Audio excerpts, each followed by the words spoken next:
국화꽃 향기가 무겁게 내려앉은 장례식장은 흙과 백 두 가지 색으로만 이루어진 세상 같았다.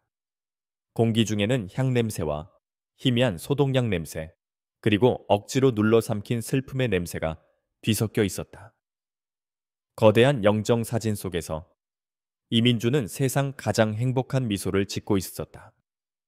불과 며칠 전 아내 강서연의 뺨에 입을 맞추며 다녀올게 라고 속삭였던 그 모습 그대로였다.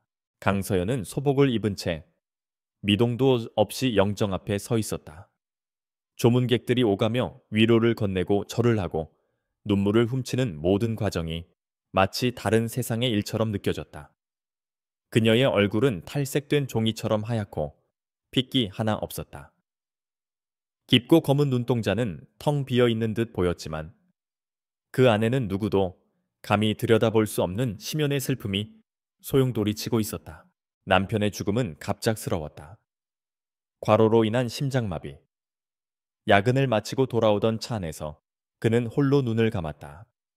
서연은 그가 마지막 순간에 얼마나 외로웠을지, 얼마나 자신을 보고 싶어 했을지 생각하면 심장이 갈갈이 찢어지는 것 같았다.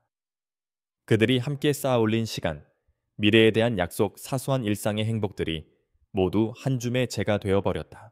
아이고 내 아들 내 아들아. 장례식장의 정적을 깬 것은 시어머니 박혜숙의 곡소리였다. 그녀는 연극 배우처럼 과장된 몸짓으로 가슴을 치고 바닥에 주저앉으려 했다. 시아버지와 시누이 이민영이 양쪽에서 부축했지만 그녀의 울음소리는 잦아들지 않고 오히려 더 커졌다. 이렇게 착한 내 아들을 어떤 년이 잡아먹었나. 어떤 팔자 사나운 년이 들어와서 우리 집안의 대들보를 뽑아갔나. 날카로운 말들은 비수가 되어 정확히 강서연을 향했다. 조문객들의 시선이 일제히 서연에게 쏠렸다.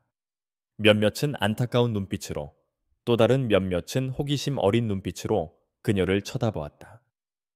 서연은 그저 꼿꼿이 서 있을 뿐이었다.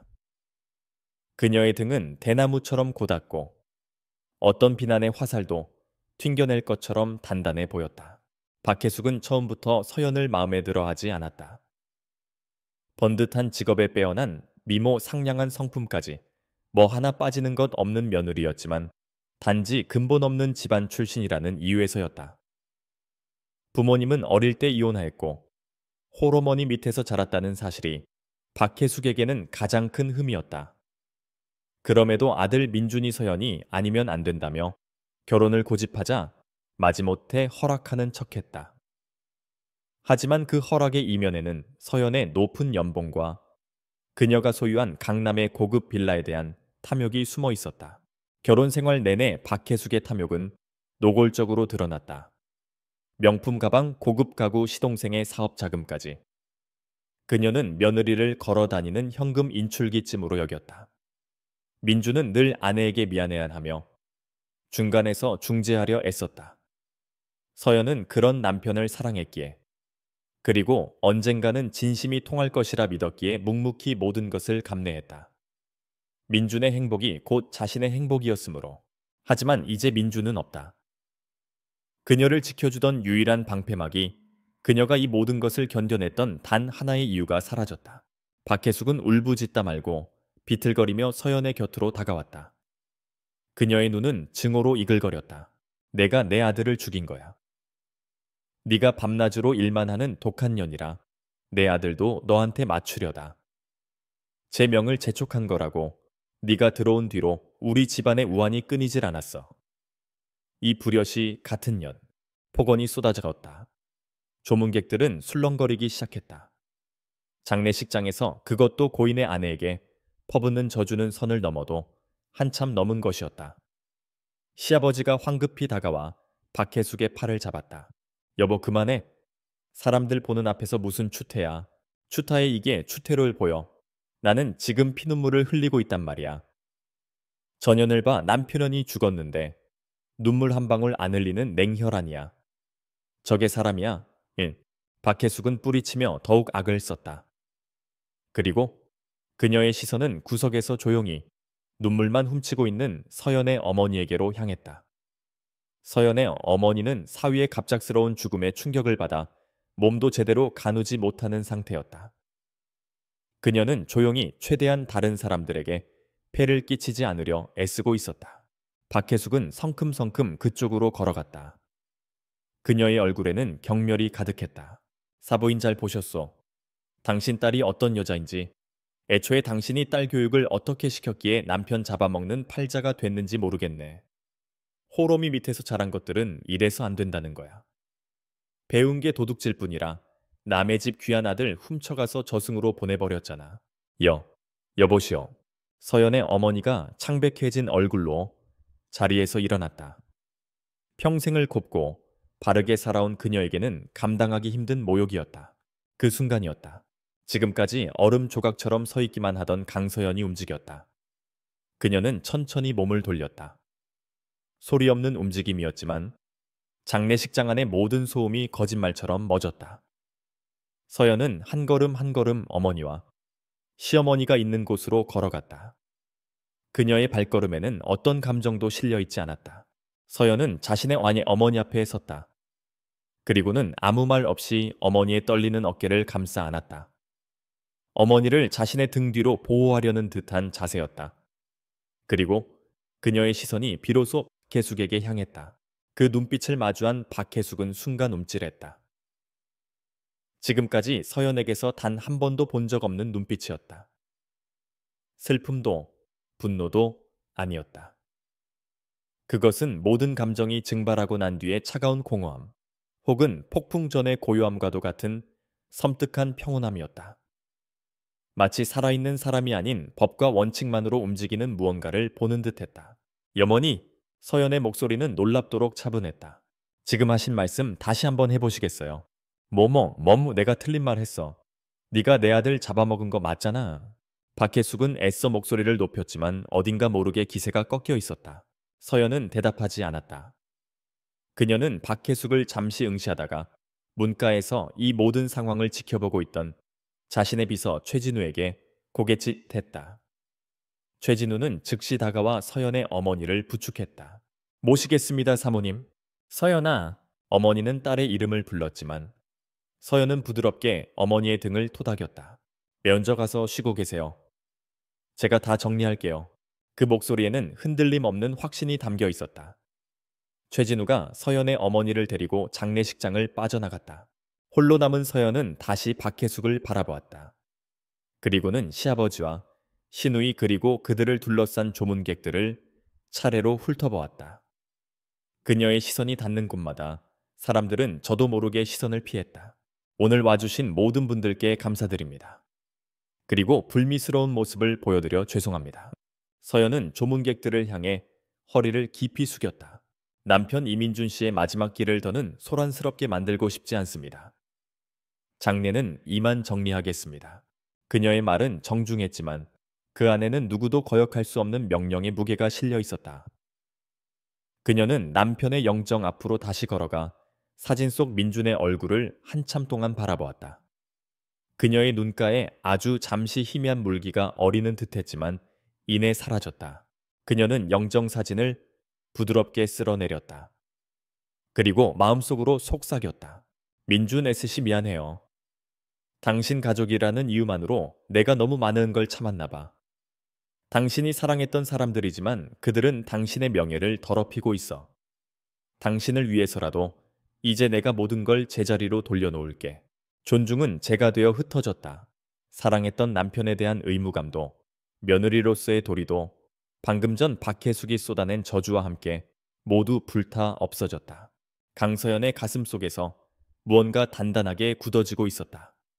그것은 슬픔보다 차갑고 분노보다 고요하며 복수보다 명확한 것이었다. 그것은 정리라는 이름의 심판이었다. 장례의 마지막 절차가 모두 끝난 다음 날 아침, 강서연의 집, 거실은 어울리지 않는 소란함으로 가득 찼다.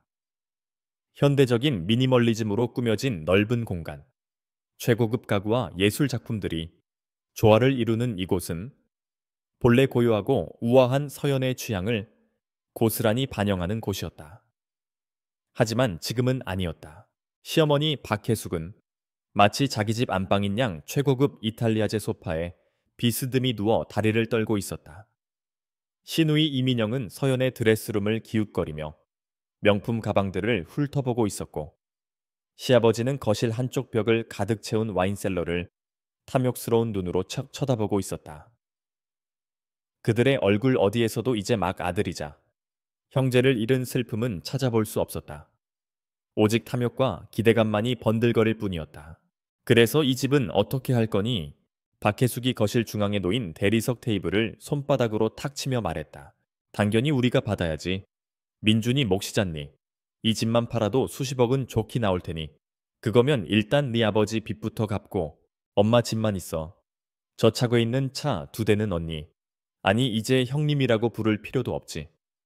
강서연 차는 놔두고 우리 오빠 명의로 된 차는 내가 가져가면 안 돼. 이민영이 드레스룸에서 나오며 말했다.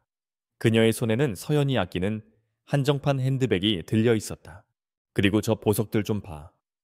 저거 다 우리 오빠가 사준 거 아냐. 그렇다면 우리한테도 권리가 있는 거지. 시아버지는 조용히 거들었다. 해요. 민준이 앞으로 들어놓은 보험도 있을 거고 퇴직금도 나올 테니 그걸로 우리 노후 자금으로 쓰면 되겠다. 그들은 마치 잘 차려진 뷔페 앞에서 어떤 음식부터 먹을지 행복한 고민을 하는 사람들을 같았다. 그들에게 이민준의 죽음은 슬픔이 아니라 갑자기 굴러들어온 거대한 유산 상속의 시작이었다. 강서연은 그저 그 유산을 지키고 있는 문지기, 곧 밀어내고 차지해야 할 장애물일 뿐이었다. 그때였다. 2층에서부터 또렷한 구두 소리가 들려왔다. 가족들의 대화가 순간 멈췄다.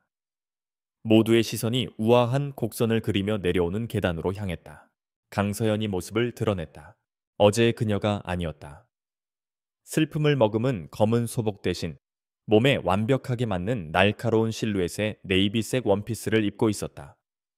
머리는 한 올의 흐트러짐 없이 단정하게 묶어 올렸고 화장기 없는 얼굴은 오히려 그녀의 지적인 분위기를 더욱 강조했다. 어제의 슬픔에 잠긴 미망이는 온데간데 없고 냉철한 기업 사냥꾼 마이더스의 여왕이라 불리는 M&A 전문가의 모습만이 서 있었다. 서연은 소파에 널브러져 있는 가족들을 아무런 감정 없는 눈으로 한번 훑어보고는 대리석 테이블로 다가갔다. 그녀는 들고 있던 두꺼운 서류 봉투를 테이블 위에 가볍게 내려놓았다. 탁 하는 소리가 거실의 공기를 가르며 날카롭게 울렸다. 지금부터 아주 중요한 오해를 바로잡아야 할 것 같아서요. 서연의 목소리는 차갑고 평온했다. 박혜숙이 코웃음을 쳤다. 오해 무슨 오해 이제라도 정신 차리고 재산 문제에 대해 의논하려는 거니? 그래 그렇게 나와야지. 남편 죽었으니 시부모님 말씀 잘 따르겠다고. 서연은 박혜숙의 말을 가볍게 무시했다. 그녀의 뒤로 언제나처럼 그림자처럼 그녀를 수행하는 최진우 변호사가 서류 가방을 들고 나타나 그녀의 곁에 섰다. 최 변호사의 존재감은 그 자체만으로도 위압적이었다. 서연은 서류 봉투를 열어 내용물을 꺼내 테이블 위에 펼쳐놓았다. 그것은 등기부등본 자동차 등록 원부, 그리고 수십 개에 달하는 펀드와 주식 계좌의 잔고, 증명서였다. 첫째 이 집에 대하여 서연은 등기부등본을 박혜숙 앞으로 밀었다. 보시다시피 이 집은 5년 전 제 이름 강서연 단독 명의로 매입한 제 개인 재산입니다. 취득일자는 이민준 씨와 혼인신고를 하기 1년 2개월 전입니다. 박혜숙의 얼굴이 굳어졌다. 그녀는 서류를 집어들어 믿을 수 없다는 듯이 눈을 비비며 읽고 또 읽었다. 소유자 강서연. 틀림없었다. 둘째 차량에 대하여 차고에 있는 2대의 차량. 모두 제 명의로 리스 계약이 되어 있습니다. 이민준 씨는 제 법인 소속의 차량을 업무용으로 사용했을 뿐 소유권은 저에게 있습니다. 셋째 아버님께서 궁금해하시는 보험금과 퇴직금. 유감스럽게도 민준 씨는 미래를 대비하는 것보다 현재의 행복을 더 중요하게 생각하는 사람이었습니다. 들어놓은 개인 보험은 없으며 그가 운영하던 작은 건축 사무소는 개인 사업자였기에 별도의 퇴직금 또한 존재하지 않습니다.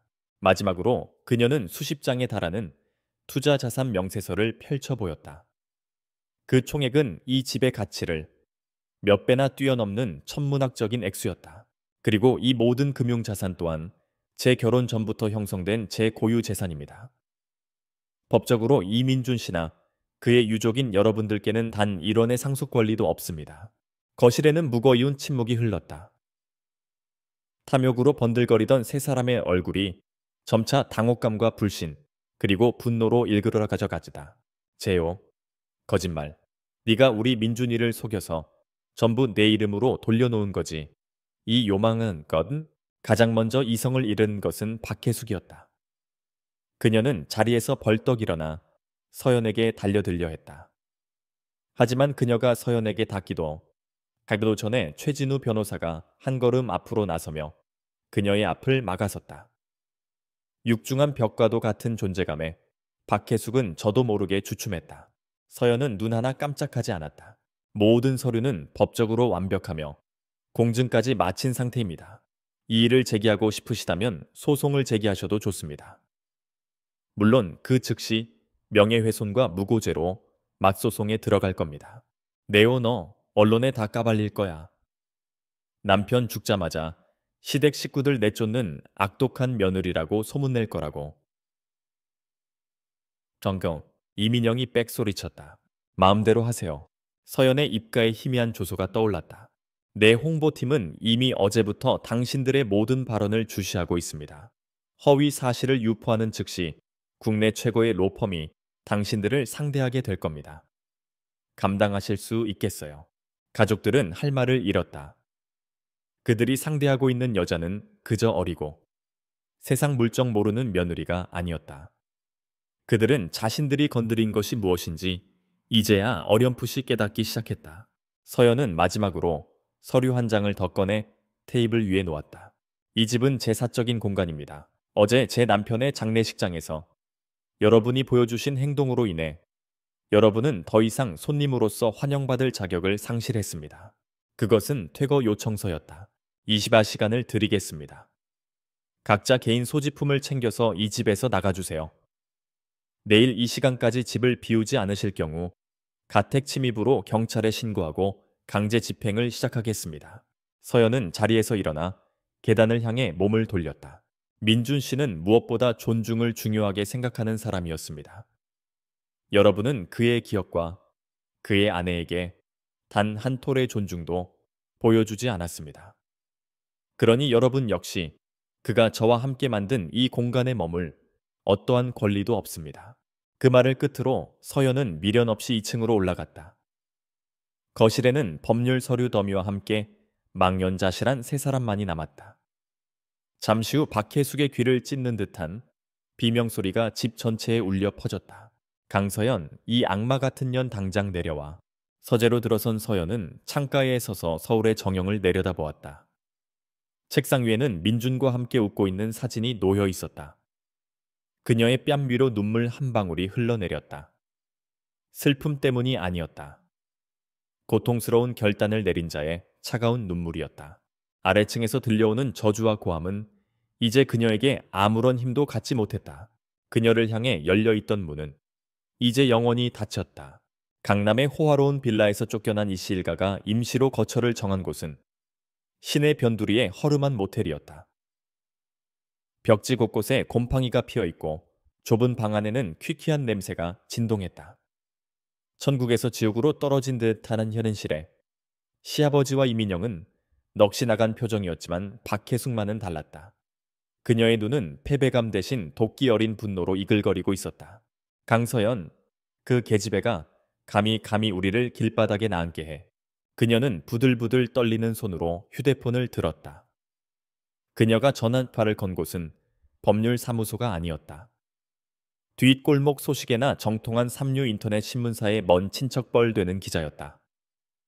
합법적인 싸움에서 이길 수 없다는 것을 깨달은 그녀는 자신이 가장 잘하는 무기, 즉 여론을 이용한 진흙탕 싸움을 시작하기로 결심했다.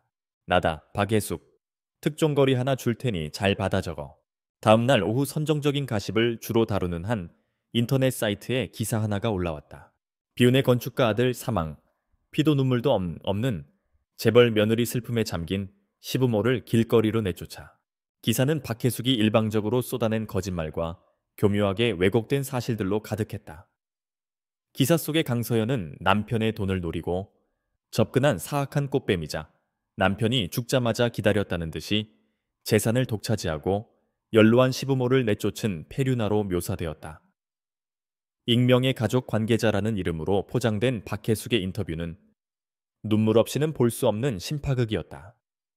장례식장에서 눈물 한 방울 흘리지 않던 며느리의 냉혹한 남편의 죽음을 슬퍼하기는커녕 재산 목록부터 챙기던 모습 등 자극적인 내용들이 줄을 이었다. 기사는 대중의 동정심을 자극하도록 교묘하게 설계되었다. 불쌍한 노부모와 악독한 며느리라는 단순하고 선명한 대립구도는 인터넷상에서 빠르게 불타올랐다. 기사 밑에는 순식간에 수백 개의 악성 댓글이 달렸다.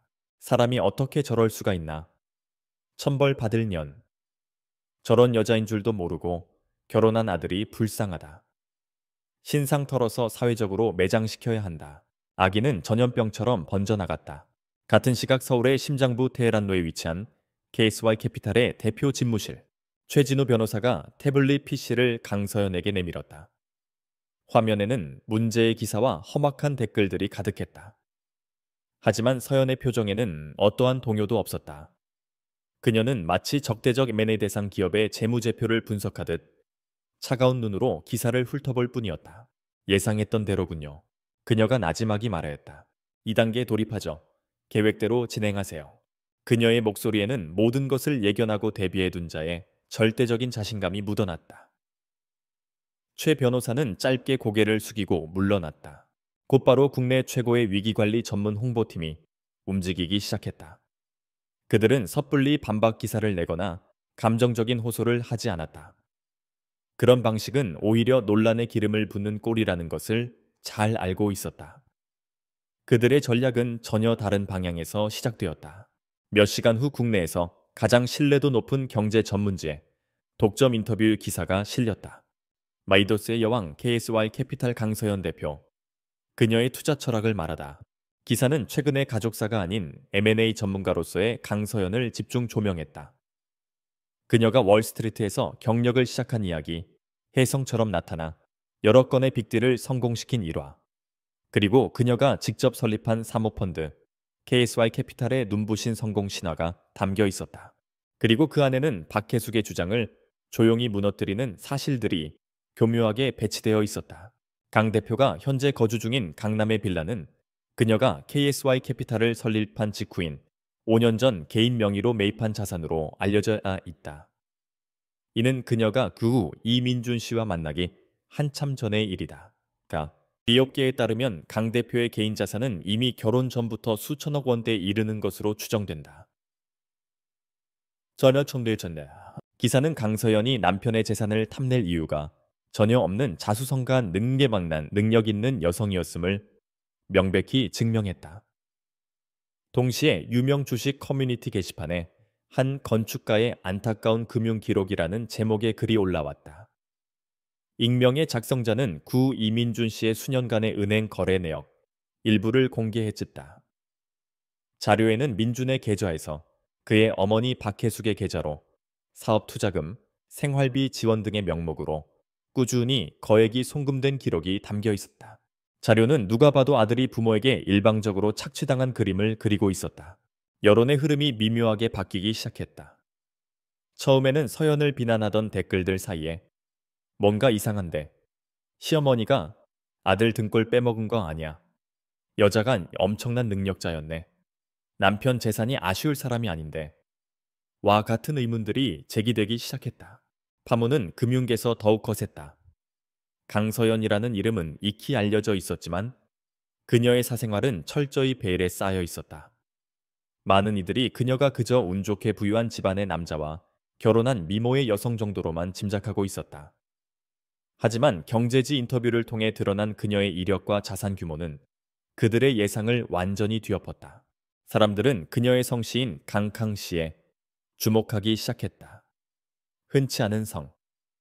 그리고 자연스럽게 대한민국 재계의 거물 태아그룹의 강태환 회장을 떠올렸다.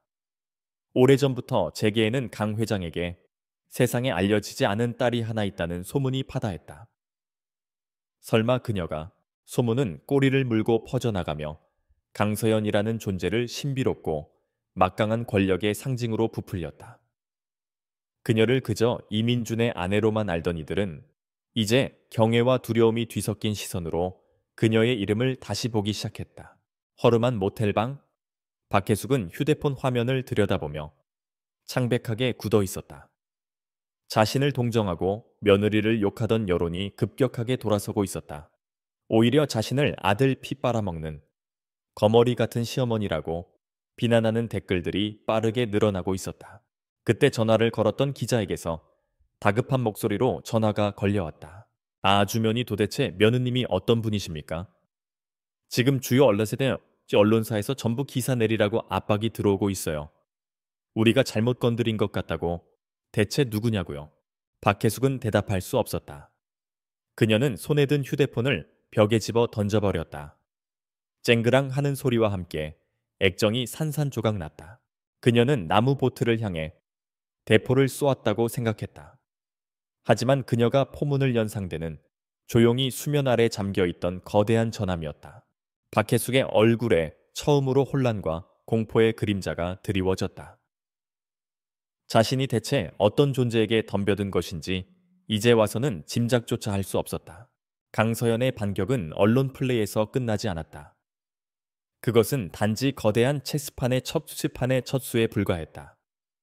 여론이라는 외부의 소음을 잠재운 그녀는 이제 문제의 핵심, 즉 이씨 일가의 부패한 내부를 향해 칼날을 겨누었다. 그녀의 방식은 시끄럽게 소리치며 공격하는 것이 아니었다.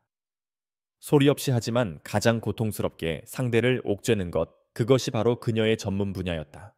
KSY 캐피탈의 사무실은 전쟁 지휘 본부처럼 긴장감이 흘렀다. 최진우 변호사가 두꺼운 파일을 서연의 책상 위에 올려놓았다. 표지에는 이씨 일가 재무 프로파일이라고 적혀 있었다. 그녀가 고용한 국내 최고의 기업 정보회사가 며칠 밤낮으로 파헤친 결과물이었다. 서연은 시어머니가 언론에 접촉할 것을 이미 예측했고 그들이 진흙탕 싸움을 시작하기 전에 먼저 그들의 모든 것을 파악해 두었던 것이다. 서연은 조용히 파일을 넘겼다. 한 장 한 장 넘어갈 때마다 평범한 소시민의 가면, 뒤에 숨겨진 이씨 일가의 추악한 민낯이 드러났다. 첫 번째는 시아버지 이재호였다. 그는 번번이 사업에 실패하면서도 허황된 꿈을 버리지 못했다. 그의 이름 앞으로는 여러 금융기관의 채무는 물론 아들의 이름과 돈 많은 며느리를 팔아 사채 시장에서 끌어다 쓴 검은 돈이 거미줄처럼 얽혀 있었다. 상환 능력은 애초에 없었다. 모든 빚은 아들 민준이 막아주거나 며느리의 재산으로 해결할 수 있을 거라는 막연한 기대감 위에 세워진 모래성이었다. 두 번째는 시어머니 박혜숙이었다. 그녀는 심각한 도박 중독자였다. 불법 온라인 도박 사이트와 비밀리에 운영되는 하우스 카지노를 드나들며 잃은 돈이 상상을 초월했다. 그녀의 빚은 제도권 금융이 아닌 훨씬 더 위험한 자들에게서 비롯된 것이었다. 그들은 피도 눈물도 없는 자들이었다. 마지막으로 신우이 이민영. 그녀는 자신의 분수를 훨씬 뛰어넘는 사치스러운 생활을 영위하고 있었다. 명품 쇼핑 고가의 피부과 시술 지인들에게 부를 과시하기 위한 유흥비로 카드빚은 눈덩이처럼 불어나 있었다. 여기저기서 오빠 유산 받으면 바로 갚겠다며 돈을 빌려 쓴 기록도 수두룩했다. 보고서는 이렇게 결론 내리고 있었다. 이씨 일가의 재정 상태는 사실상 파산 상태이며 그들의 주된 수입원은 아들 이민준에 대한 심리적 압박을 통한 금전 갈취였음. 서연은 말없이 파일을 덮었다. 그녀의 얼굴은 차가운 분노로 굳어 있었다. 남편이 살아생전 얼마나 이기적인 가족들 때문에 힘들어했을지, 그의 어깨를 짓누르던 삶의 무게가 얼마나 무거웠을지 비로소 선명하게 느껴졌다. 대표님 어떻게 할까요? 최진우가 물었다. 그의 눈에는 법적 조치를 취하자는 의지가 담겨 있었다. 우리가 직접 손에 피를 묻힐 필요는 없어요. 서연의 목소리는 얼음장처럼 차가웠다. 그들의 탐욕이 스스로를 파괴하게 만들 겁니다. 우리 칼은 그들의 채권자들이 될 거예요. 그것은 가족 간의 싸움이 아니었다. 기업 사냥꾼 강서연이 부실 기업을 정리하는 방식이었다. 레버리지 부채를 이용해 상대를 완벽하게 제압하는 것. 서연의 지시는 즉각 실행에 옮겨졌다. KSY 캐피탈은 여러 개의 유령 회사를 통해 이씨 일가에 흩어져 있는 채무를 조용히 사들이기 시작했다. 사채업자들에게 헐값에 이재호의 채무를 넘겨받았고 채권 추심업체로부터 이민영의 연체된 카드 빚을 매입했다. 완벽하게 합법적인 채권자의 지위를 확보한 것이다. 박혜숙의 도박 빚은 방식이 달랐다. 서연의 팀은 불법 카지노 운영자들에게 익명의 정보원을 통해 박혜숙이 아들의 막대한 유산을 상속받았으나 빚을 갚지 않기 위해 재산을 은닉하고 있다는 거짓 정보를 흘렸다. 굶주린 하이에나들에게 피냄새를 풍긴 셈이었다. 거미줄이 팽팽하게 당겨지기 시작했다. 그 후 며칠 이씨 일가에게는 지옥 같은 시간이었다. 시아버지 이재호에게는 그럭저럭 기다려주던 사채업자들이 돌변하여 험악한 남자들을 모텔로 보내기 시작했다. 그들은 폭력을 쓰지는 않았지만 복도에 버티고 서서 눈을 마주치는 것만으로도 이재호의 숨을 먹게 했다. 이민영에게는 법원에서 발송된 지급 명령서와 급여 압류 통지서가 날아들었다. 모든 신용카드가 정지되었고 그녀가 누리던 화려한 삶은 한순간에 막을 내렸다. 가장 극심한 압박을 받은 것은 박혜숙이었다. 도박빚을 받아내려는 자들은 훨씬 더 집요하고 폭력적이었다. 밤낮을 가리지 않고 걸려오는 협박 전화 모텔 주변을 어슬렁거리는 낯선 남자들. 그녀는 극심한 공포에 시달리며 방 밖으로 한 걸음도 나가지 못하냈다. 그들이 머무는 허름한 모텔방은 이제 공포와 불신으로 가득 찬 감옥이 되었다. 다 당신이 사채를 끌어다 써서 이 모양이 된 거 아냐. 뭐 내년이 명품 사느라 카드빚만 안 졌어도 이 정도는 아니었어. 애초에 당신 도박만 아니었어도. 서로를 탓하고 비난하며 가족의 유대감은 산산조각 나고 있었다. 그러던 어느 날 저녁 모텔 카운터에서 박혜숙에게 작은 소포 하나를 전달했다. 발신인의 이름은 없었다. 그녀는 의아해하며 방으로 돌아와 소포를 뜯었다. 안에는 아무런 메모도 없었다. 오직 사진 한 장만이 들어있을 뿐이었다. 그것은 얼마 전 그녀가 비밀 카지노에 들어서는 모습을 멀리서 몰래 찍은 사진이었다. 순간 박혜숙의 심장이 얼어붙는 것 같았다. 온몸의 피가 차갑게 식었다. 이것은 우연이 아니었다. 이 모든 불행은 누군가가 보이지 않는 곳에서 조종하고 있는 치밀한 공격이었다. 박혜숙의 머릿속에 얼음처럼 차가운 눈빛의 며느리 강서연의 얼굴이 떠올랐다. 사냥꾼은 어느새 사냥감이 되어 있었다. 사진을 든 박혜숙의 손이 사시나무처럼 떨리고 있었다. 그녀는 자신이 상대하고 있는 존재의 무서움을 이제야 뼈저리게 실감하고 있었다. 이씨 일가를 옥죄는 보이지 않는 압박이 최고조에 달하였을 때 전혀 예상치 못한 곳에서 강서연의 싸움에 제동이 걸렸다. 그 제동은 적이 아닌 그녀의 세상에서 가장 강력하고 동시에 가장 불편한 존재로부터 온 것이었다. 태아그룹의 심장부 GBC 글로벌 비즈니스 센터. 타워의 최상층에 위치한 회장 집무실은 구름 위에 떠 있는 성체와도 같았다. 방 전체를 감싼 방음벽 너머로 서울의 소음은 한 점도 들려오지 않았다. 오직 거대한 마호가니 책상 위에서 묵직하게 움직이는 펜 소리와 시계 초침 소리만이 공간의 시간을 증명하고 있었다. 그곳에 대한민국 재계의 살아있는 신화 강태환 회장이 앉아 있었다. 그는 신문을 읽는 것이 아니라 마치 적의 동태를 살피는 장수처럼 날카로운 눈으로 지면을 꿰뚫어 보고 있었다. 그의 시선이 머문 곳은 경제면 한 구석에 아래찬 잠구석에 실린 작은 기사였다.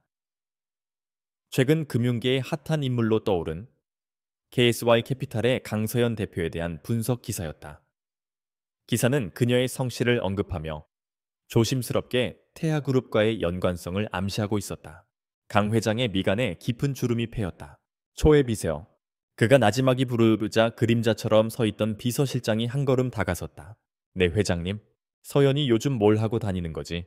그의 목소리는 감정을 담고 있지 않았지만 그 안에 담긴 무게는 청음망은과도 같았다. 비서실장은 이미 모든 상황을 파악하고 있었다. 강 회장이 묻기 전에 모든 것을 보고할 준비가 되어 있었다. 사위 되시는 이민준 씨가 얼마 전 세상을 떠났습니다. 그 후 시댁 식구들과 약간의 마찰이 있는 것으로 파악됩니다. 약간의 마찰이라. 강 회장은 코웃음을 채렸다. 그가 말하는 약간의 마찰이 삼류 인터넷 언론을 들쑤시고 금융가 전체에 소문을 퍼뜨리며 결국 태아그룹의 이름까지 오르내리게 만들었단 말인가. 당장 연락해서 들어오라고 해. 그것은 명령이었다. 서연은 아버지의 호출을 받았을 때 조금도 놀라지 않았다. 올 것이 왔다고 생각했다. 그녀는 최진우 변호사에게 뒤실을 맡기고 홀로 태아그룹 본사로 향했다.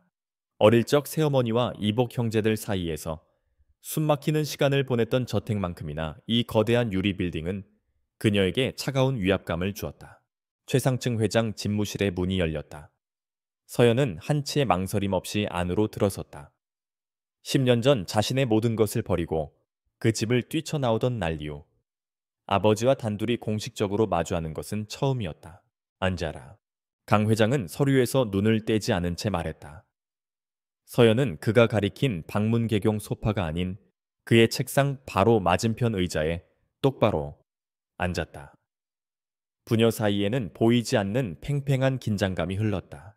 한참의 침묵 끝에 강 회장이 입을 열었다. 고작 그런 좀도둑 같은 집안에 시집을 가더니 이제는 네가 하던 비즈니스 방식으로 그들을 상대하고 있더구나. 태하의 디도렐네 타움의 이름을 걸고 하는 짓이 고작 시댁 식구들 괴롭히는 거냐. 그의 목소리에는 실망과 경멸이 섞여 있었다. 그는 딸의 개인적인 고통이나 슬픔에는 관심이 없었다. 그의 유일한 관심사는 이 모든 일이 태아그룹의 명성에 흠집을 낼 수 있다는 사실뿐이었다. 제 이름은 강서연입니다. 태아와는 상관없습니다. 서연이 차분하게 대답했다. 내 몸에는 내 피가 흐르고 있다. 네가 원하든 원치 않든 세상은 너를 태아의 딸로 볼 것이다. 그런데 지금 네가 하는 짓은 뭐지? 언론을 이용하고 채권자들을 움직여 그런 유치한 복수극은 이제 그만둬라. 시끄럽게 만들지 말고 내가 조용히 처리해주마. 강 회장은 수표책을 꺼내려 했다. 돈. 그에게는 모든 문제를 해결하는 유일하고도 가장 확실한 방법이었다. 얼마면 되겠냐는 듯한 오만한 태도였다. 그 순간 서연의 가슴 속에서 억눌려 있던 무언가가 터져 나왔다. 돈으로요. 그녀의 입가에 냉소가 걸렸다. 아버지는 언제나 그런 식이셨죠. 제가 제 어릴 때 새어머니에게 따귀를 맞았을 때도 이복 오빠가 제 물건을 망가뜨렸을 때도 아버지는 제게 와서 괜찮냐고 묻는 대신 제 손에 장난감이나 돈을 쥐어주며 이걸로 잊어버려라고 하셨어요. 아버지에게 모든 것은 거래고 모든 감정은 돈으로 환산할 수 있는 비용일 뿐이었으니까요. 서연의 목소리는 떨리지 않았다. 오히려 얼음처럼 차가웠다. 제가 왜 아버지와 태아를 떠나 민준 씨에게 갔는지 아세요? 그는 가진 것은 없었지만 제 이야기를 들어주었고 제 아픔에 공감해 주었고 돈이 아닌 마음으로 저를 안아준 유일한 사람이었어요. 그는 아버지가 절대로 줄 수 없는 것들을 제게 주었습니다. 강 회장의 얼굴이 딱딱하게 굳어졌다. 그의 재구간에서 감히 누구도 그에게 이런 식으로 말하지 못했다. 이건 단순한 복수극이 아니에요. 이건 제 남편의 명예를 위한 전쟁이고 제 삶의 방식을 지키기 위한 싸움입니다. 아버지의 돈으로 이 문제를 덮어버리는 순간 저는 또다시 아버지의 방식에 굴복하는 태아의 딸이 될 뿐이에요. 저는 그렇게 살지 않기로 제 인생을 걸고 맹세했습니다. 어리석은 소리. 까메모. 강 회장이 책상을 내리쳤다. 사랑 명예 그런 감상적인 것들로 이 험한 세상을 살아남을 수 있을 것 같으냐. 힘과 돈 그것만이 전부 다 네가 지금 누리고 있는 모든 것들도 결국 네가 내 딸이기에 가능했다는 걸 아직도 모르겠나. 아니요, 틀렸어요. 서연은 자리에서 일어났다. 제가 이룬 모든 것은 제 실력으로선 얻어낸 겁니다. 아버지는 제가 월스트리트에서 고군분투할 때 KSY 캐피탈을 세우기 위해 밤을 새울 때 단 한 번도 도움을 주지 않으셨죠. 아니, 오히려 방관하셨어요. 제가 실패해서 스스로 아버지의 발밑으로 기어 들어오기를 기다리셨겠죠. 그녀는 아버지를 똑바로 바라보았다. 그 거대한 그림자에 더 이상 짓눌리지 않겠다는 결연한 의지가 그녀의 눈에서 빛나고 있었다. 그러니 더 이상 제 일에 관여하지 마세요. 이건 제 싸움이고 제 방식으로 끝낼 겁니다. 아버지는 그저 태아그룹의 명성에 흠집이 가지 않을까 그것만 걱정하시면 됩니다. 제가 그렇게 되도록 내버려 두지 않을 테니까요. 서연은 차갑게 돌아섰다. 문을 향해 걸어가는 그녀의 등 뒤로 강 회장의 분노 서린 목소리가 날아와 꽂혔다. 강서연 내 말을 거역한 것을 반드시 후회하게 될 것이다. 가하타. 서연은 뒤돌아보지 않았다. 집무실 문을 닫고 나오는 순간 그녀는 잠시 벽에 몸을 기댔다. 심장이 미친 듯이 뛰고 있었다. 평생을 짓눌러온 거대한 산과 정면으로 맞선 후폭풍이었다. 하지만 동시에 알 수 없는 해방감이 온몸을 감쌌다. 그녀는 비로소 아버지의 그림자에서 완전히 벗어나 오롯이 자기 자신으로 서고 있었다. 이 싸움의 의미는 이제 하나가 더 추가되었다. 그것은 바로 그녀 자신의 독립선언이었다. 강서연이 지휘하는 압박의 그물망은 이씨 일가의 숨통을 서서히 그리고 확실하게 조여왔다. 허름한 모텔 방의 공기는 더 이상 단순한 긴장감을 넘어 서로를 향한 불신과 증오라는 유독한 가스로 가득 차 있었다. 한때 가족이라는 이름으로 묶여있던 그들의 동맹은 외부의 압력이 강해질수록 처참하게 균열하기 시작했다. 변화의 시작은 가장 약한 고리, 시아버지 이재획에서 비롯되었다. 평생을 아내의 등살에 밀려 자신의 목소리를 내지 못하고 살아온 그는 매일같이 모텔 복도를 어슬렁거리는 사채업자들의 그림자에 완전히 잠식당했다. 죽음의 공포가 그의 나약한 자존심을 산산조각냈다. 그날 밤 그는 마침내 폭발했다. 이게 다 당신 때문이야. 이재호는 술병을 든 채 박혜숙을 향해 고함을 질렀다. 그의 얼굴은 공포와 분노로 붉게 달아올라 있었다. 당신 탐욕이랑 도박 때문에 당신이 민준이 녀석을 그렇게 닥달하지만 않았어도 그 애가 그렇게 무리해서 일하다 죽지도 않았을 거라고. 그의 며느리 강서연이 보통 여자야 처음부터 알아봤어야지. 당신이 장례식장에서 그 지랄만 안 떨었어도 우리가 이 꼴은 안 났어. 당신이 건드린 건 사람이 아니라 괴물이야 괴물. 수십 년간 쌓여온 원망과 분노가 터져 나왔다. 박혜숙은 믿을 수 없다는 표정으로 남편을 바라봤다. 평생 자신에게 복종만 하던 남자의 반란이었다. 뭐 이 영감탱이가 지금 제정신이야. 지금 모든 책임을 나한테 떠넘기는 거야. 당신이 사업한다고 돈 말아먹지만 않았어도 내가 도박에 손을 댔겠어. 시끄러워. 이 모든 건 당신이 자초한 일이야. 두 사람의 추악한 싸움이 시작되었다. 서로의 과거를 들추고 약점을 물어뜯으며 그들은 바닥까지 추락했다. 그 광경을 방구석에서 지켜보던 이민영의 얼굴은 하얗게 질려 있었다. 이민영 역시 자신의 세계가 무너져 내리는 것을 느끼고 있었다. 신용불량자가 되어 직장에서의 입지도 위태로워졌고 돈이 떨어지자 주변에 넘쳐나던 친구들은 썰물처럼 빠져나갔다. 부모님의 꼴사나운 싸움은 그녀에게 한 가지 사실을 명확하게 깨닫게 해주었다. 이 배는 이미 침몰하고 있었다.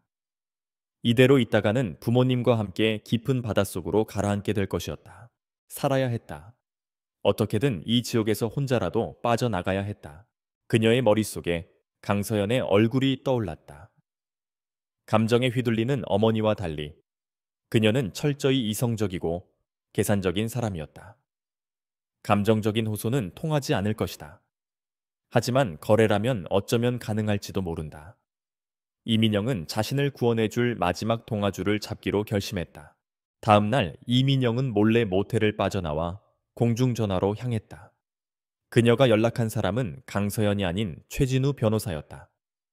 그녀는 목이 매는 목소리로 만나고 싶다고, 아주 중요한 것을 드릴 수 있다고 애원했다. 약속은 조용한 법무법인 사무실의 회의실에서 이루어졌다. 이민영이 초조하게 손톱을 물어뜯으며 기다리고 있을 때 회의실 문이 열리고 강서연이 들어왔다. 최진우 변호사가 그 뒤를 따랐다. 서연의 표정은 차가웠고 그 눈빛에서는 어떠한 동정심도 찾아볼 수 없었다. 그녀는 동정이나 연민을 베풀러 온 것이 아니었다. 거래의 가치를 평가하러 온 사업가였다. 무세운 용건이죠. 이민영 씨. 차가운 목소리에 이민영은 와르르 무너졌다. 그녀는 바닥에 무릎을 꿇고 울며 빌기 시작했다. 형님, 아니 대표님 제가 잘못했어요. 엄마가 시키는 대로 했을 뿐이에요. 제발 한 번만 살려주세요. 채권자들 좀 제발 멈춰주세요. 서연은 눈물에 조금도 동요하지 않았다. 그녀는 차갑게 내려다보며 말했다. 내가 왜 그래야 하죠? 이민영 씨가 나에게 뭘 줄 수 있는데요. 그 서늘한 질문에 이민영의 울음이 멎었다. 그녀는 이것이 마지막 기회임을 직감했다. 그녀는 떨리는 목소리로 자신의 마지막 패를 꺼내놓았다. 엄마가요? 오빠 회사 자금에 손을 댔어요. 오빠가 살아있을 때부터요. 서연의 눈빛이 순간 날카롭게 변했다. 자금 횡령. 그녀 역시 어렴풋이 의심은 하고 있었지만 물증이 부족한 상태였다. 자세히 말해봐요. 이민영은 모든 것을 털어놓았다. 박혜숙이 도박 자금을 마련하기 위해 아들 민준의 건축사무소 법인 계좌를 자신의 비자금 통로처럼 사용했다는 사실 장부를 조작하고 서류를 위조해 돈을 빼돌렸다는 사실까지. 그리고 그 증거가 어디에 숨겨져 있는지도. 엄마가 예전에 살던 집 창고에 낡은 김치 냉장고가 하나 있어요. 아무도 안 쓰는 거라 그냥 뒀는데 그 안에 이중 장부랑 비밀 통장들을 숨겨뒀어요. 제가 직접 봤어요. 회의실 안에는 침묵이 흘렀다. 최진우 변호사의 눈이 빛났다. 이것은 이 싸움의 판도를 완전히 뒤집을 수 있는 결정적인 증거였다. 서연은 잠시 생각에 잠겼다가 결단을 내렸다. 좋아요, 거래하죠. 그녀는 이민영에게 조건을 제시했다. 박혜숙의 횡령에 대한 부인할 수 없는 증거 전부를 넘기는 대가로 서연은 이민영 개인의 채무를 KSY 캐피탈이 인수한 뒤 장기 상환 프로그램으로 전환해주겠다고 했다. 빚을 없애주는 것이 아니었다. 스스로 갚아나갈 수 있는 최소한의 기회를 주는 것이었다. 착각하지 말아요. 난 이민영 씨를 구해주는 게 아니에요. 스스로를 구할 기회를 주는 거지. 선택은 당신 몫이에요. 부모님과 함께 가라앉을 것인지, 아니면 이 손을 잡고 혼자라도 헤엄쳐 나올 것인지. 이민영에게 다른 선택지는 없었다. 그녀는 미친 듯이 고개를 끄덕였다. 배신자가 되는 길만이 그녀가 살 수 있는 위험 믿는 유일한 길이었다. 같은 시각 모텔방에 홀로 남겨진 박혜숙은 극심한 불안감에 휩싸여 있었다. 남편은 입을 다물어 버렸고 딸은 외출한 뒤로 연락이 닿지 않았다. 굳건하다고 믿었던 자신의 왕국이 모래성처럼 허물어지고 있었다. 그녀는 완벽하게 고립되었다. 그때 그녀의 휴대폰이 울렸다. 발신자 표시 제한 번호였다. 망설이다 전화를 받자 수화기 너머로 기계음처럼 차가운 남자의 목소리가 들려왔다. 박예숙 씨, 당신의 김치 냉장고 아직 잘 있습니까? 철컥. 전화는 끊겼다. 박혜숙의 손에서 휴대폰이 바닥으로 떨어졌다. 그녀의 얼굴에서 핏기가 사라졌다. 아직 딸의 배신은 모르고 있었지만 그녀는 직감했다. 자신을 옥죄던 그 보이지 않는 손이 이제 막 자신의 목을 움켜쥐었다는 것을. 마지막 덫이 곧 작동할 것이라는 공포가 그녀의 온몸을 꿰뚫었다. 그 단어는 박혜숙의 뇌리에 지워지지 않는 낙인처럼 새겨졌다. 그것은 단순한 가전제품의 이름이 아니었다. 그녀의 모든 비밀 탐욕, 그리고 범죄의 역사가 담겨 있는 판도라의 상자였다. 강서연이 그것의 존재를 알고 있다는 사실은 그녀의 마지막 보루가 무너졌음을 의미했다. 공포는 사람을 미치게도 만들지만 궁지에 몰린 쥐가 고양이를 물듯 때로는 무모한 용기를 주기도 한다. 박혜숙은 이대로 앉아서 당할 수만은 없다고 생각했다. 증거. 그 증거만 없애면 된다. 그 낡은 김치 냉장고만 세상에서 사라지게 만들면 모든 것은 다시 원점으로 돌아갈 것이라고 그녀는 미친 사람처럼 중얼거렸다. 그녀는 한밤중을 틈타 딸 이민영을 닥달해 예전에 살던 낡은 빌라의 창고로 향했다. 그곳은 이미 다른 세입자가 살고 있었지만 창고는 집주인의 허락해 작은 짐들을 보관해둔 상태였다. 박혜숙은 쇠지렛 때까지 준비해와서 창고 문을 거칠게 부쉈다. 먼지가 자욱한 창고 구석 낡은 천에 덮여있던 김치냉장고가 모습을 드러냈다.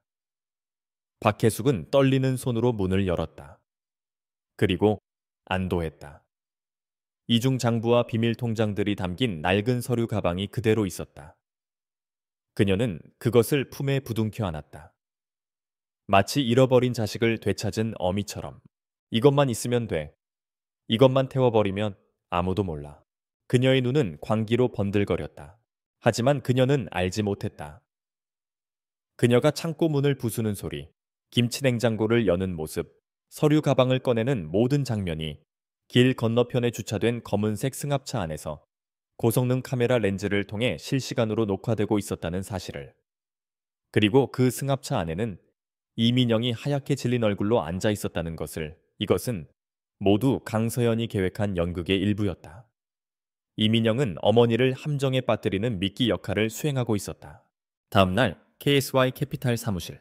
최진우 변호사가 이민영이 넘긴 서류들을 강서연 앞에 펼쳐놓았다. 장부는 상상 이상으로 추악했다.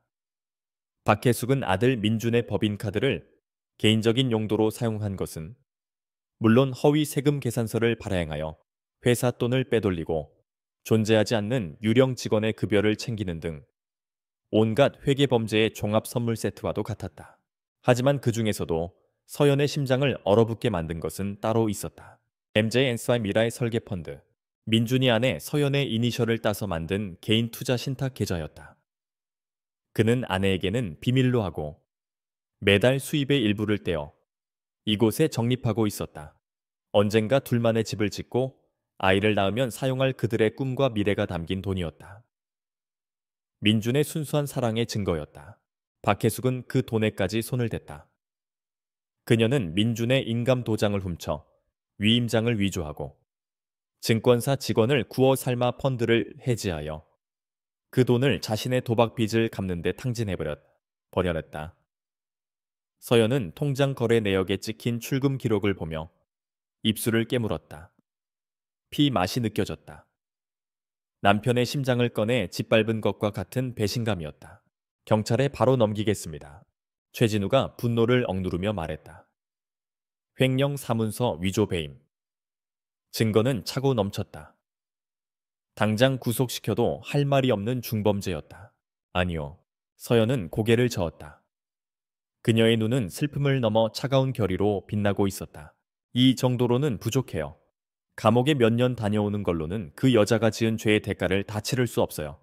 자신의 탐욕 때문에 스스로 파멸했다는 것을 뼈저리게 느끼게 해줘야 해요. 서연의 계획은 훨씬 더 정교하고 잔인했다. 그녀는 박혜숙에게 마지막 기회를 주는 척하며 가장 깊은 나락으로 밀어 넣을 생각이었다. 덫이 설치되기 시작했다. 며칠 후 박혜숙에게 연락이 두절되었던 옛 도박판의 마담으로부터 은밀한 연락이 왔다. 언니 큰일 날 뻔했네. 그 강서연이라는 여자가 뒤를 캐고 다녀서 우리도 잠수 타고 있었잖아. 그런데 듣자 하니 언니가 꽤 큰 돈을 손에 쥐고 있다며 이 돈 그냥 두면 그 여우 같은 며느리한테 다 뺏길 텐데 안전하게 세탁해서 해외로 빼줄까? 쏠깃한 잔이었다. 박혜숙은 장부를 태워버렸다고 생각했지만 여전히 불안했다. 강서연이 또 어떤 증거를 찾아낼지 모를 일이었다. 그녀는 횡령한 돈의 일부를 아직 숨겨두고 있었다. 이 돈을 안전하게 만들고 싶다는 욕망이 그녀를 사로잡았다. 마담은 구체적인 방법을 제시했다. 홍콩에 있는 페이퍼 컴퍼니를 통해 합법적인 투자금인 것처럼 돈을 세탁한 뒤 제3국에 있는 비밀 계좌로 송금해준다는 것이었다. 수수료는 30% 비쌌지만 모든 것을 잃을지도 모르는 위험에 비하면 아무것도 아니었다. 언니를 뭘 믿고 너희가 내 돈을 들고 튈지 어떻게 알아? 말 나왔담? 한거부 축제된 하일 나니. 박혜숙은 마지막까지 의심을 놓지 않았다. 마담은 기다렸다는 듯이 말했다. 그럼 이렇게 하자. 우리가 지정하는 계좌로 돈을 보내기 전에 언니가 직접 그 페이퍼 컴퍼니의 실체를 확인해봐.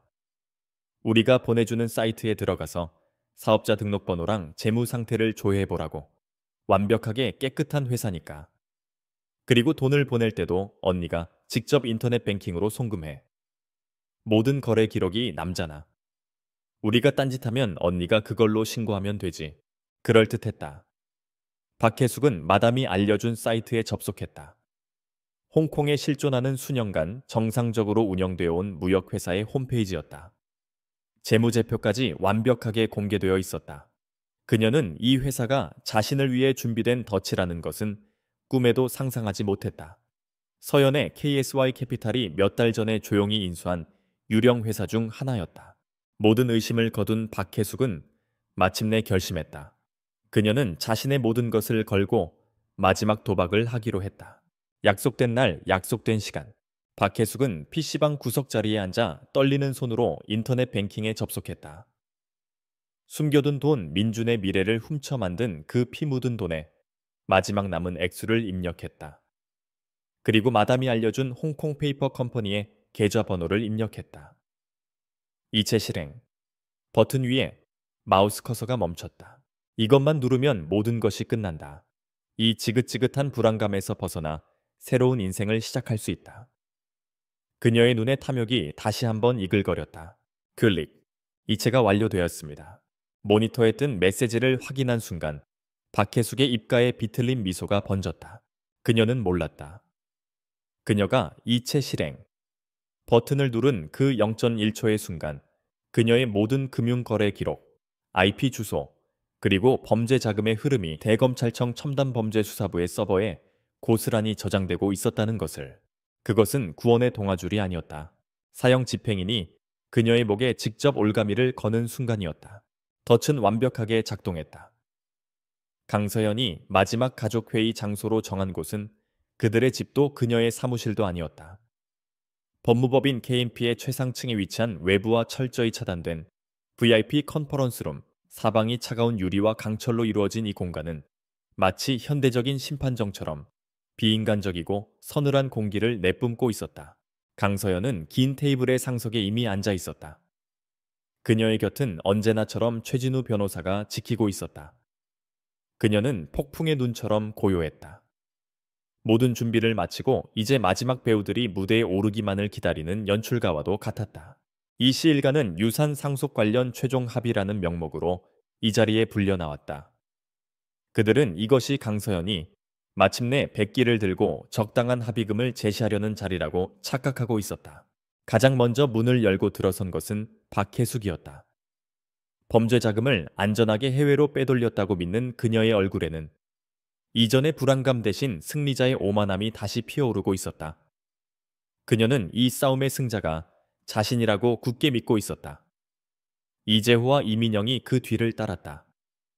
그들의 얼굴에는 여전히 패배감과 불안감이 서려 있었다. 특히 이민영은 이곳이 어머니를 위한 함정이라는 것을 알기에 시선을 어디에 둬야 할지 몰라 안절부절 못했다. 회의실 안으로 들어선 순간 그들은 자신들의 착각을 깨달았다. 방 안에는 서연과 최 변호사만 있는 것이 아니었다. 테이블 양쪽으로 낯선 얼굴들이 무겁게 앉아 있었다.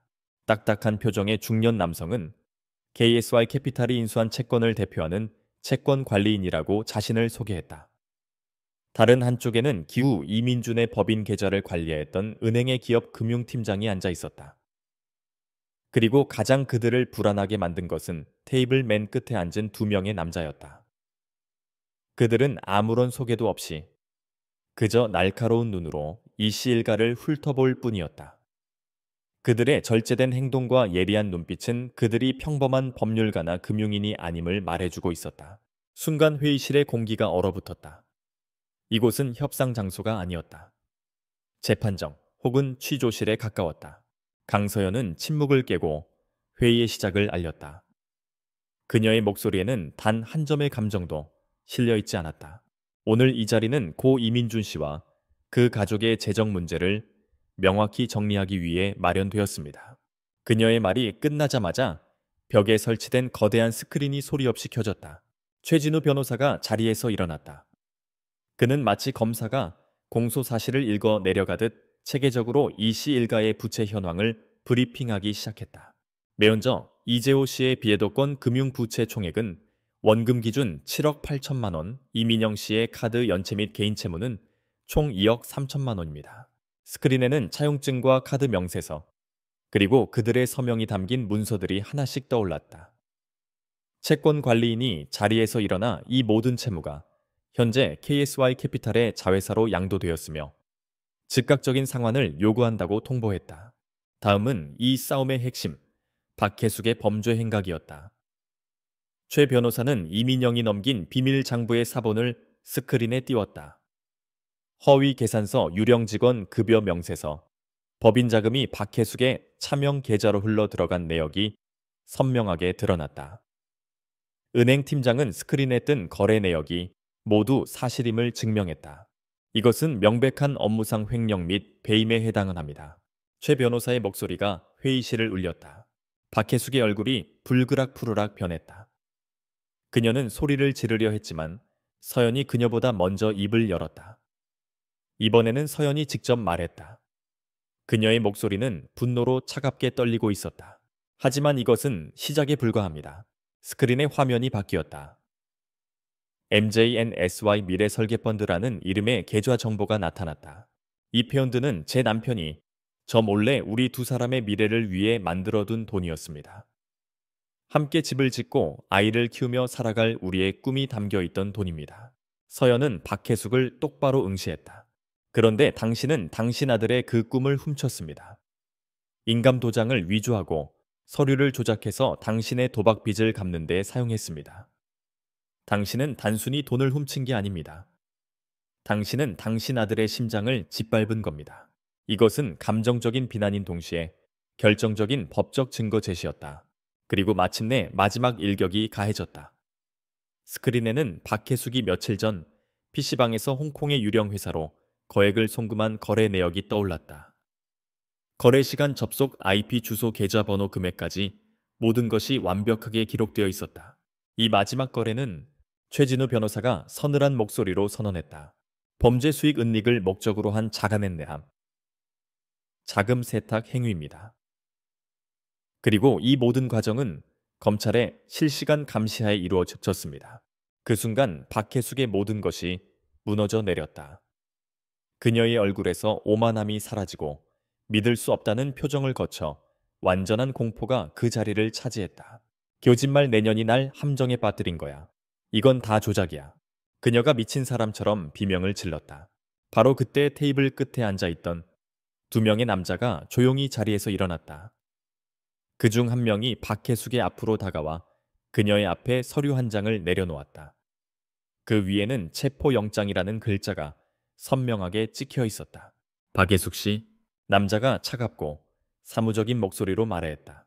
특정 경제범죄 가중처벌 등에 관한 법률 위반 사문서 위조 및 동행사 범죄 수익은닉 규제법 위반 혐의로 당신을 체포합니다.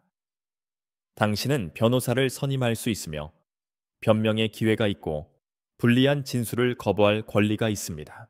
회의실은 아수라장이 되었다. 박혜숙은 발악하며 저항하였지만 건장한 수사관들에게 양팔이 붙들려 무력하게 끌려나갔다. 그녀의 비명소리가 복도 저편으로 사라져갔다.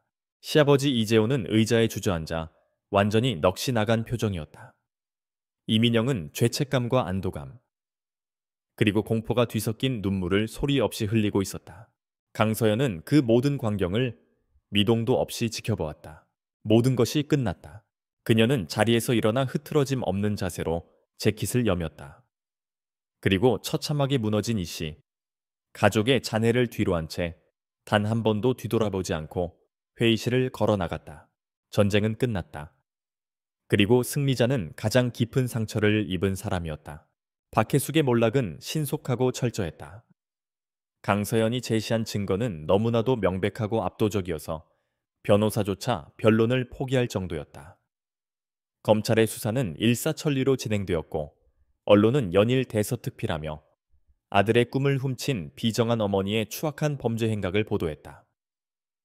한때 그녀에게 쏟아졌던 동정 여론은 이제 뼛속까지 파고드는 경멸과 비난으로 바뀌어 있었다. 이 시일가는 완벽하게 해체되었다.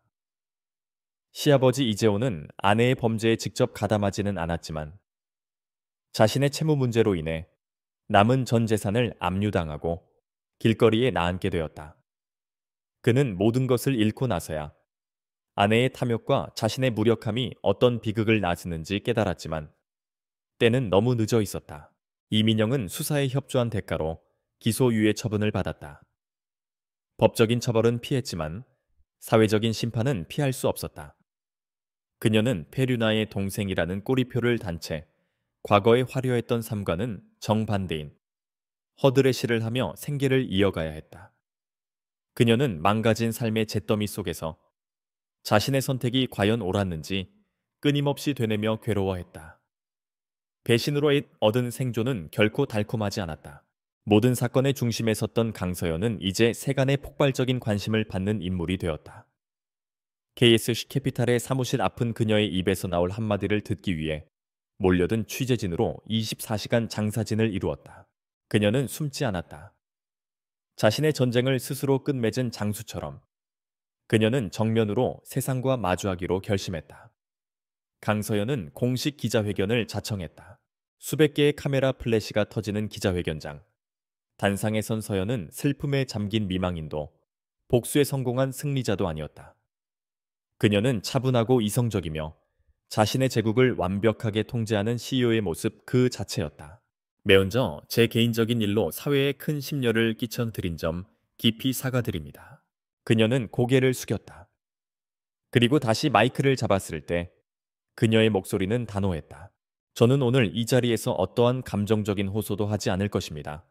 다만 몇 가지 사실관계를 바로잡고 제 입장을 명확히 밝히고자 합니다. 그녀는 복수라는 단어를 단 한 번도 사용하지 않았다. 대신 정의와 진실, 그리고 책임이라는 단어를 사용했다. 그녀는 이번 일이 고인이 된 남편 이민준의 명예를 지키기 위한 어쩔 수 없는 선택이었으며 불법과 불의에 맞서 한 개인의 존엄을 지키기 위한 과정이었음을 논리적으로 설명했다. 저의 행동이 과연 최선이었는지에 대한 비판은 겸허히 받아들이겠습니다. 하지만 저는 제 남편의 이름과 급여 외 그의 꿈이 더 이상 더럽혀지는 것을 방치할 수 없었습니다. 그리고 그녀는 마지막으로 모두가 예상치 못한 발표를 했다. 저는 고 이민준 씨가 남긴 작은 건축 사무소를 폐업하지 않을 것입니다. 오히려 KSY 캐피탈의 자회사로 편입하여 그의 건축 철학과 이상을 실현하는 회사로 키워나갈 계획입니다. 이것이 제가 남편을 추모하는 방식이자 그의 유산을 지켜나가는 저의 약속입니다. 이 발표는 모든 논란의 종지부를 찍는 쐐기였다. 그녀는 파괴자가 아니라 창조자로서 자신의 이미지를 대중에게 각인시켰다. 기자회견이 끝났을 때 강서연이라는 이름 앞에는 냉혹한 복수자라는 꼬리표 대신 강인한 원칙주의자라는 새로운 수식어가 붙기 시작했다. 그날 오후 서연의 사무실로 예상 밖의 인물이 찾아왔다. 아버지 강태환 회장이었다. 이번에 두 사람이 마주 앉은 장소는 아버지의 성체가 아닌 서연의 영토였다. 이것은 미묘하지만 중요한 권력의 이동을 상징했다. 시끄럽긴 했지만 일처리는 깔끔하더구나. 강 회장이 무심한 척 칭찬인지 비난인지 모를 말을 건넸다. 그는 이번 일을 통해 딸의 가치를 재평가한 듯했다. 그녀는 더 이상 감상에 빠진 철부지 딸이 아니라 자신과 같은 피를 가진 냉혹한 승부사였다. 대하로 돌아와라. 그가 본론을 꺼냈다. 계열사 하나를 통째로 떼어주마. 내 능력이면 충분히 해낼 수 있을 거다. 그것은 과거의 강압적인 명령이 아닌 동등한 사업가에 대한 스카우트 제의에 가까웠다. 서연은 희미하게 미소 지었다. 제의는 감사합니다, 회장님. 하지만 제 자리는 이곳입니다. 제가 일궈야 할 제국이 있고 지켜야 할 남편의 꿈이 있으니까요. 그녀는 정중하지만 단호하게 거절했다. 아버지의 인정이나 힘이 더 이상 필요 없다는 완벽한 독립선언이었다. 그녀는 아버지에게 딸로서의 존중이 아닌 한 명의 경영인으로서의 존중을 요구하고 있었다. 저는 아버지처럼 살지는 않을 겁니다. 하지만 아버지께서 제게 가르쳐 주신 생존 방식 덕분에 저는 제 자신과 제가 사랑하는 것들을 지켜낼 수 있었습니다. 그 점에 대해서는 감사하게 생각합니다. 처음으로 서연은 아버지에게 진심을 내비쳤다. 강태환 회장은 한참 동안 딸의 얼굴을 말없이 바라보았다. 그의 철옹성 같던 얼굴에 아주 잠시 복잡 미묘한 감정이 스쳐 지나갔다. 그는 여전히 딸의 선택을 이해할 수는 없었지만 그녀가 스스로의 히로임으로 찾는 파련서 이뤄낸 강인함만은 인정할 수밖에 없었다. 부녀의 길고 길었던 전쟁은 분노나 증오가 아닌 서툴고 어색한 상호 존중의 가능성을 남긴 채 막을 내렸다. 그날 밤 모든 것을 마친 서연은 홀로 사무실에 남아 서울의 야경을 내려다보았다. 거대한 도시의 불빛들이 별처럼 반짝였다. 폭풍은 지나갔다. 책상 위에 놓인 민준과 함께 찍은 사진 속에서 그는 여전히 환하게 웃고 있었다. 가슴을 후벼 파던 고통은 이제 잔잔하고 따뜻한 온기로 변해 그녀의 마음을 채우고 있었다. 이것은 통쾌한 승리의 기쁨이 아니었다. 힘들고 고통스러운 의무를 완수한 자만이 느낄 수 있는 무겁고도 평화로운 안도감이었다. 그녀는 남편의 명예를 지켰고 모든 것을 제자리로 돌려놓았다. 이제 그녀는 비로소 과거를 보내고 미래를 향해 나아갈 준비가 되었다. 그 지독했던 폭풍이 지나가고 1년이라는 시간이 흘렀다. 계절이 두어 번 바뀌는 동안 세상은 언제 그런 일이 있었냐는 듯 평온을 되찾았다. 강서연의 삶에도 새로운 계절이 찾아오고 있었다. 그녀는 더 이상 차가운 M&A, 전쟁터나 숨막히는 법정, 혹은 비정한 여론의 중심에 서 있지 않았다. 그녀가 서 있는 곳은 흙먼지가 날리고 철골 구조물이 뼈대처럼 솟아있으며 힘찬 망치 소리가 희망처럼 울려 퍼지는 건설 현장이었다. 안전모를 쓴 그녀의 모습은 조금 낯설었지만 그 누구보다도 이 공간에 잘 어울렸다. 이곳은 그녀가 남편의 유산을 이어받아 새롭게 재탄생시킨 건축사무소 MJ건축이 진행하는 첫 번째 프로젝트 현장이었다. 그들이 짓고 있는 것은 돈이 되는 초고층 주상복합 건물이 아니었다.